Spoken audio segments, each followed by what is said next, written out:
શ્રી વલ્લભાધીશ કી જય, ગિરિરાજ ધરણ કી જય, શ્યામ સુંદર શ્રીયમની મહારાણી કી જય, શ્રી ગુસાઈજી પરમ દયાળ કી જય, શ્રી ગોકુલનાથ કી જય, દાવ દયાળ કી જય, શ્રી નવનીત પ્રિયા લાલ કી, अपने माथे विराजता सेव्य स्वरूप की बधाई वैष्णव ने जाजा करे जय श्री कृष्ण।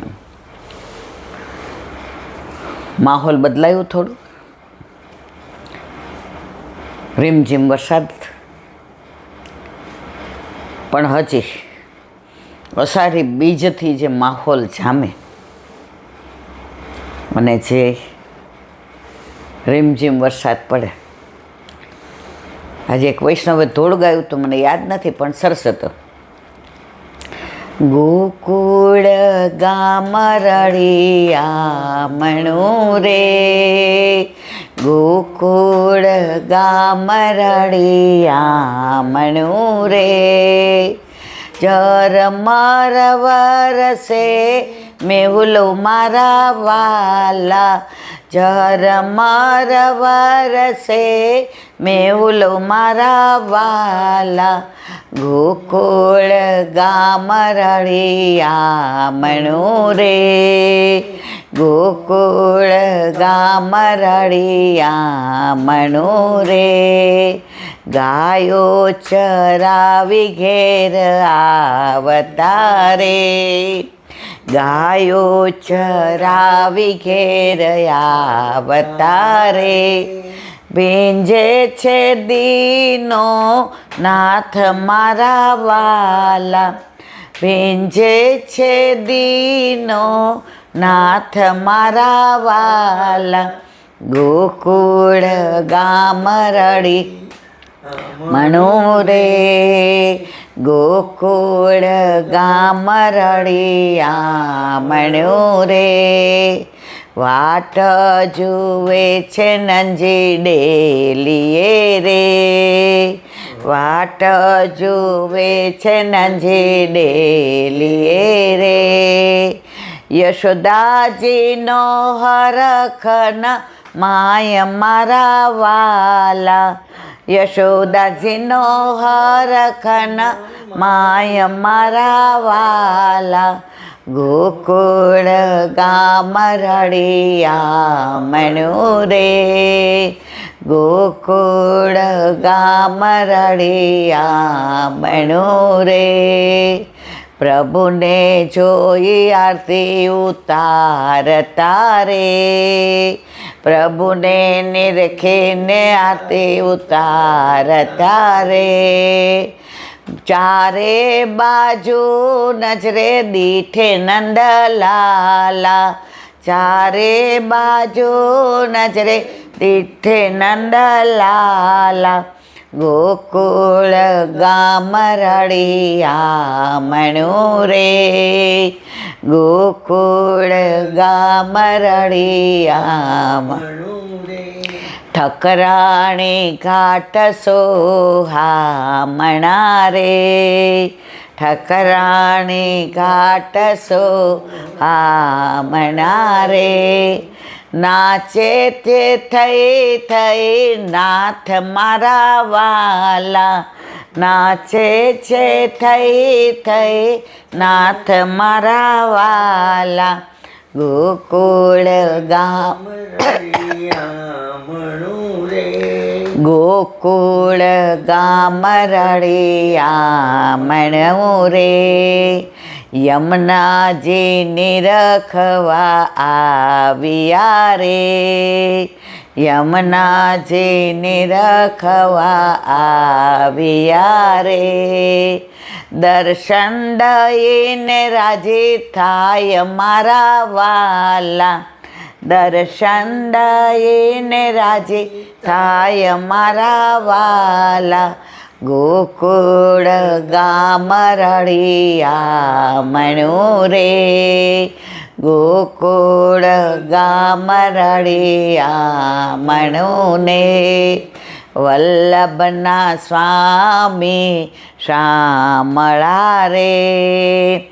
વલ્લભના સ્વામી શામળા રે આપો ને અમને વ્રજમાં વાસ મારા વાલા આપો ને વ્રજમાં વાસ મારા વાલા ગોકુળ ગામ રળિયામણું રે ગોકુળ ગામ રળિયામણું રે અત્યારે રીમઝીમ વરસાદ પડતો હોય ઝરમર ઝરમર મેહુલો આવતો હોય મોર કળા કરતા હોય ને ટેહું ટેહું બોલતા હોય કોયલ કોહુ કોહુ બોલતી હોય પપૈયા પીહું પીહું બોલતા હોય ગાયો ભાંભળતી હોય બછરાઓ ગાયો માટે થઈને દોડતા હોય યશોદા મૈયા ડેલીએ રાહ જોતા હોય ઠાકોરજી ગાયો ચરીને પધારે એની નંદ બાવા સામે આમ છાપરી કરીને ઊભા હોય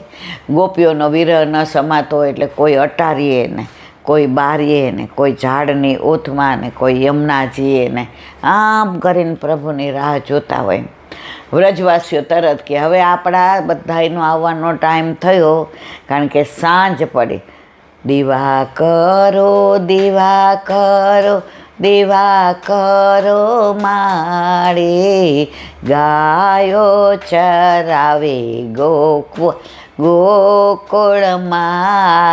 આવ્યા ગાયો ચરાવી ગોપાલ ગોકુળમાં આવ્યા સાંજનું કીર્તન ધોળ છે પ્રાચીન વૈષ્ણવો છે ને આવા બધા ધોળ માધવદાસના દયારામભાઈના દયારામભાઈનું એકાદ સરસ ગાયું પ્રેમ રસનું મને બહુ જ ગમ્યું બહુ આખું બધું આમ વિવરણ નહીં આવડતું પણ 2-4 લીટીનું અનુસંધાન તો લાવો ને વૈષ્ણવને થોડું આપણે કહીએ પેલા આ બંધ કરી દો દાદા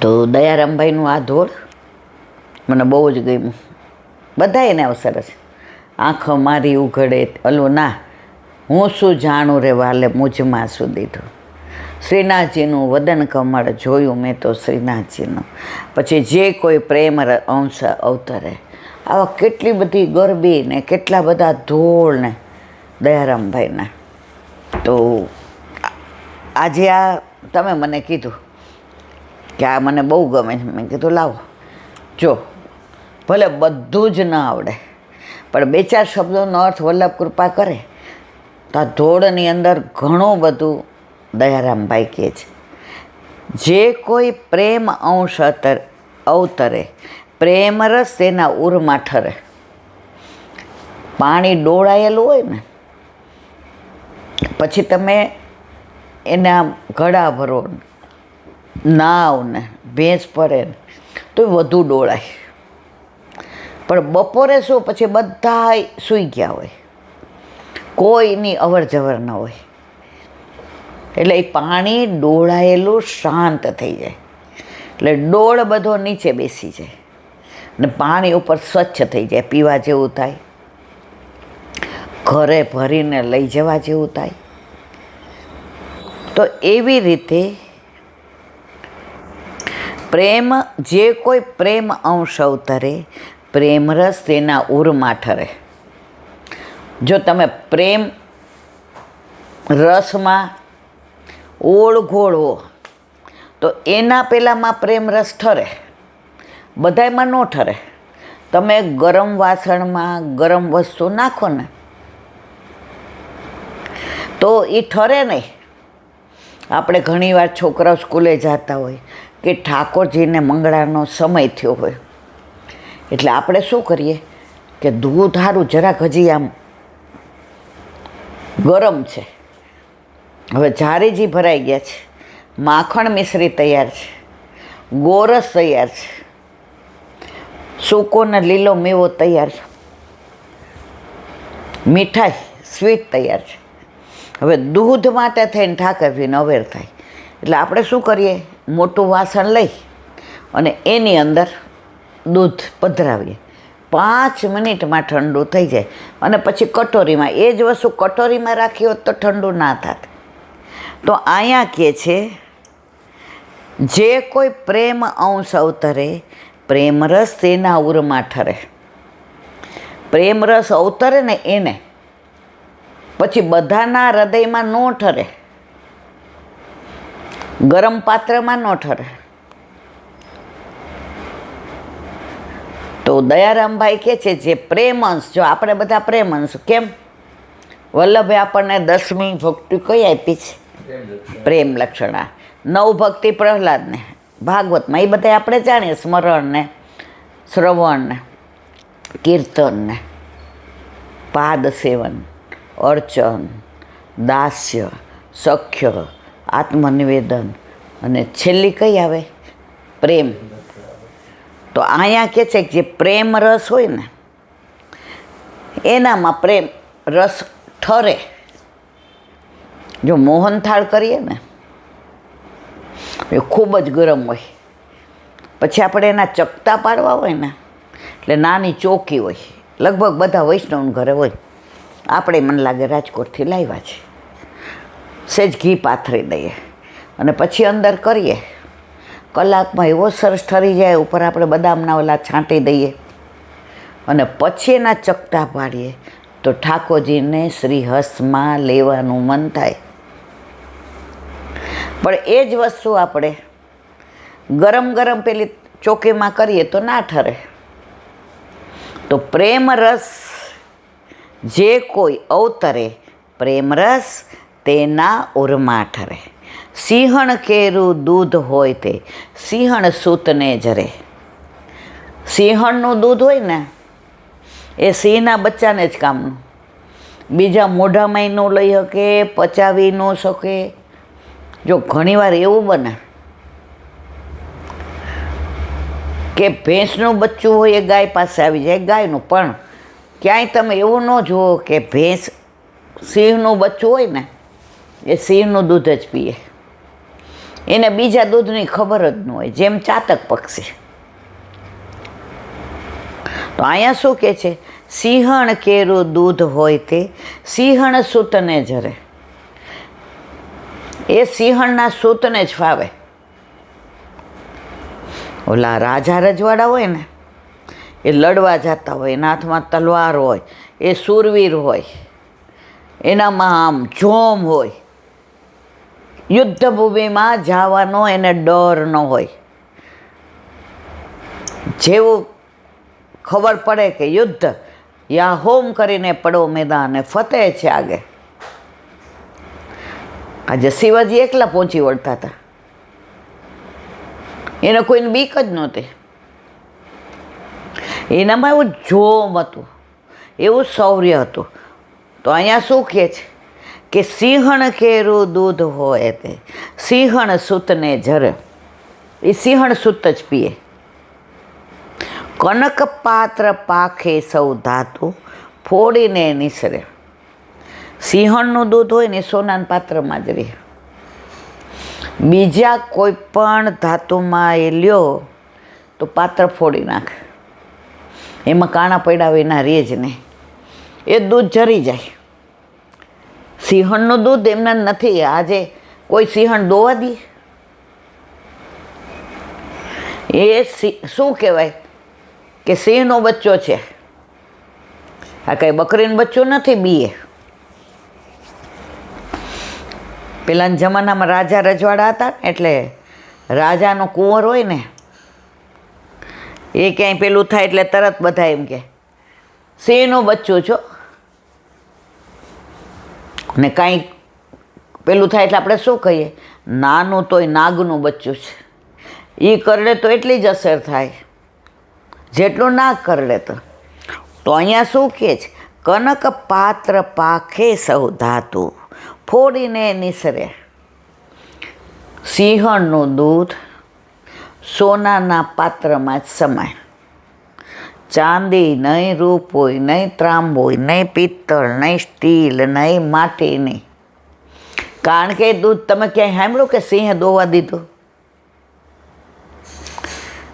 જેટલો સિંહ આમ ખુરાટવાળો એવું એનું દૂધ. શક્કરખોરનું સાકર જીવન, ખરના પ્રાણ હરે. શક્કરખોર નામનું પ્રાણી આવે છે, એનું ખોરાક શું? સાકર. એ બીજું કાંઈ ખાય જ નહીં. શક્કરખોરનું સાકર જીવન, ખરના પ્રાણ હરે. પણ જો એ સાકર ગધેડો એટલે કે ખર ખાય ત્યાં ને ત્યાં મરી જાય. જેનું જીવન સાકર છે, કોણ? શક્કરખોર. એ જ સાકર જો ખર ખાય તો એ ત્યાં ને ત્યાં લીલામ પહોંચી જાય. તો અહીંયા દયારામભાઈને એ કહેવું છે કે આપણને વલ્લભે જે પુષ્ટિ માર્ગ આપ્યો છે, આપણે બધા સિંહના બચ્ચા છે, જેવા તેવાના નથી. અમે તો રાજના ખાસા ખવાસ, અમે તો રાજના ખાસા ખવાસ, રબડી થકી નવરી જઈએ. દયારામભાઈ, તો આપણે બધા વલ્લભે આપણને શું કીધું છે? ડર ગયા સો મર ગયા. કોઈથી નહીં ડરનારો રે, એવો વલ્લભ માર્ગ ન્યારો રે. ડરે કોણ? જે ખોટું કરતા હોય તો. જે વલ્લભ ના હોય એ ખોટું ન કરે, અને ખોટું ન કરે ને એ ડરે નહીં. પરીક્ષામાં જે તૈયાર કરીને ન આવ્યો હોય ને, હાથમાં લખીને આવ્યો હોય ને, ચિઠ્ઠીઓ બનાવે, એ એટલા બીતા હોય ને, પણ તૈયાર કરીને ગયા હોય, આજુબાજુ કોણ છે, શું લખે છે, કેટલી સપ્લિમેન્ટરી, કાંઈ રસ નથી. ઓહો, જલ્દી લખી નાખો, બધું જ યાદ છે. તો ડરે છે કોણ? જેની તૈયારી નથી.